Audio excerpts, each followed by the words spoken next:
কি কন্টেন্ট বানাবো ভাই বলেন। মালয়েশিয়াতে বৃষ্টির খবর আপনারা সবাই জানেন, কি পরিমাণে যে বৃষ্টি হয়। এই যে দেখেন, আমি আপনাদেরকে একটু বাহিরে দেখাই। মানে আমি ফোনটা নিয়ে বের হয়েছিলাম, সবসময় তো খাবার টাইমে আপনার করি, কন্টেন্ট বানাতে বানাতে যাই। তো দেখেন কি তীব্র পরিমাণ বৃষ্টি হইতেছে। সো এর ভিতরে কন্টেন্ট তৈরি করা খুবই কষ্টকর, তাই না? তারপরে কি করব, এই যে ফেসবুক প্ল্যাটফর্মে কাজের সাথে সংযুক্ত হয়ে গেছি।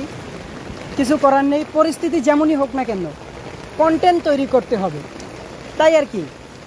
এই যে ছাতা নিয়ে হাঁটতেছি, আমি আপনাদেরকে আবার একটু দেখাই। দেখেন, দেখছেন কি পরিমাণে বৃষ্টি পড়তেছে। হ্যাঁ, এর ভিতরেই কন্টেন্ট তৈরি করতেছি।